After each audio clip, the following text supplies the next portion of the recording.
โดนรุนแรงนะครับสำหรับกู้ภัยอุทิศนะครับมาอยู่ในสนามที่ไม่ได้ทำหน้าที่นั้นแล้วนะครับมาเป็นหน้าที่ของผู้ช่วยสิงห์นะครับในภาคสนามกรรมการดูแป๊บนึงนะครับนึกว่าก ำลังจะปล่อยตัวนะครับ ไม่มาเลยนะครับอย่าให้เสียทรงเพราะว่าจะคนหนุ่มมาแน่นอนนึกว่าจะหวาน เอ็นเอบีเลยนะครับนี่จะเป็นทศพลทรงหมู่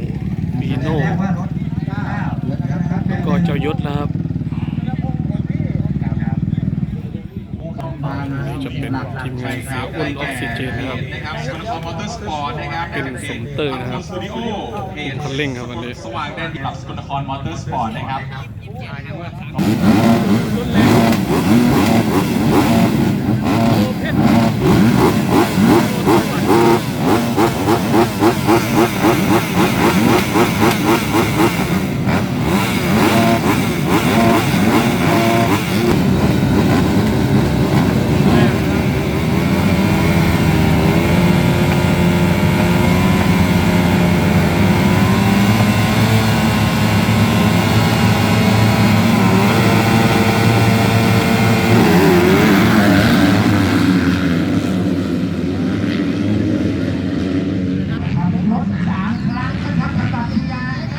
ดูครับว่าใครนำนะครับ เปิดหัวมา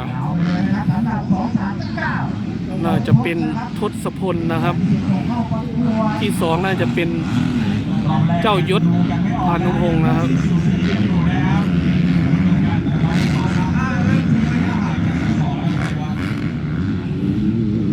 ทศพลนะครับก็เริ่มห่างมาแล้วนะครับ ที่สอง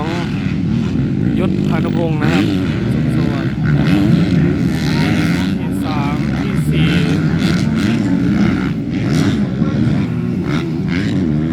นี่ครับที่หนึ่งครับทศพลที่สองพานุพงศ์ที่สามที่สี่ที่ห้าที่หกที่เจ็ด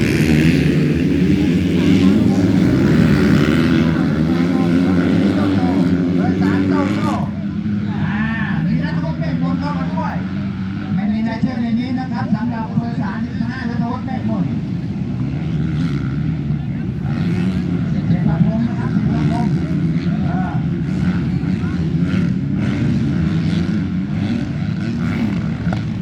ผมเป็นอย่างนี้ ทศพลนำขาดอยู่นะครับ ปืนจะเข้าใกล้ได้มากกว่านี้หรือเปล่า3 2 3 9ที่400เป็นไปแล้วแชมป์ประเทศไทยนะครับอนุพงศ์สมส่วนเดี๋ยวถ่ายทอดสดเป็นทางอากาศด้วยเกิดอะไรขึ้นนะครับ4โดนเลิก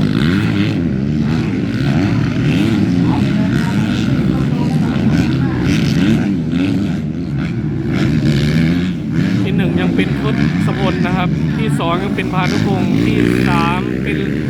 ทีมงานที่น้อยที่สี่ที่ห้า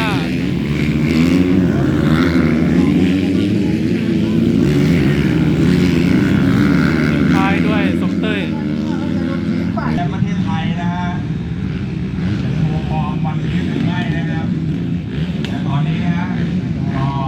อันดับหนึ่งยังเป็น235นะครับทุกคนนะครับ หายใจลดต้นคอแล้วหายใจลดต้นไทยแล้วหาเจ้าเบอร์ไปแล้วรอบที่3ดูนะครับระดับเกณฑ์แชมป์ประเทศไทยดับรถ3 ครั้งนะครับคอนด้าทีมแล้วหลายทีมจะมานั่ง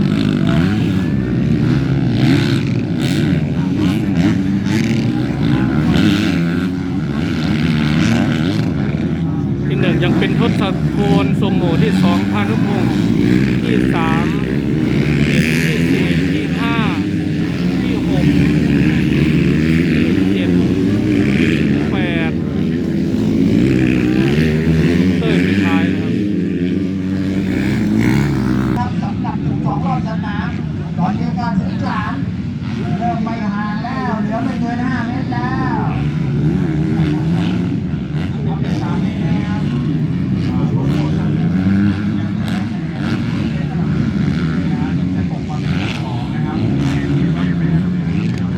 ยาเสียไม่ไปนะครับ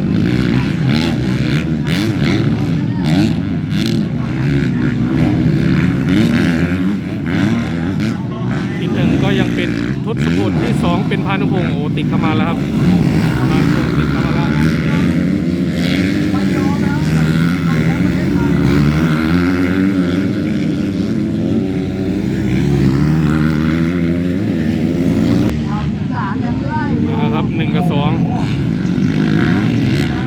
กับ4ครับ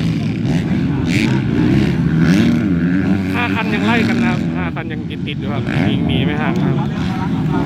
ทศพลพานุพงศ์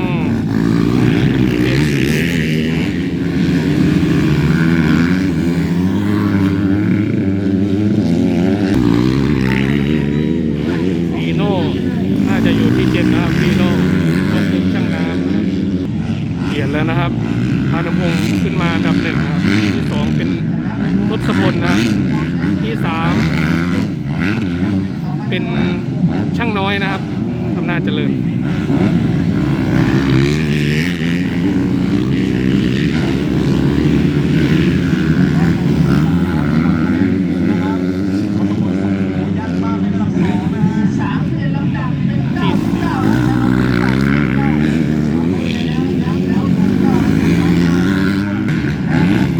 ที่1ยังเป็นเจ้ายศนะครับพานุพงศ์ที่2เป็นทศที่3เป็นรัชนนท์ศรีปัตย์ที่4แคมปัสที่5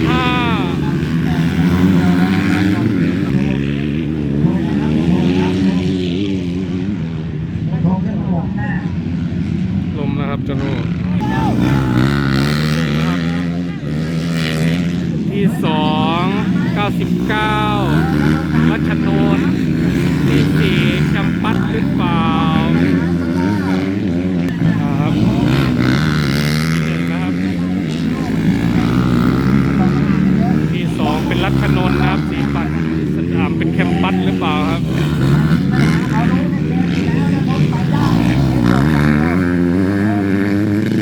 ดูเจ้ายศนะครับน่าจะไม่มีอะไรผิดพลาดแล้วนะครับจะเข้าที่1แล้วนะครับพานุพงศ์ลงทางตามหมักลุกพานุพงศ์นะครับเข้าที่1ไปนะครับที่2น่าจะเป็นรัชนนท์ศรีปัตย์นะครับทีมช่างน้อยอำนาจเจริญที่3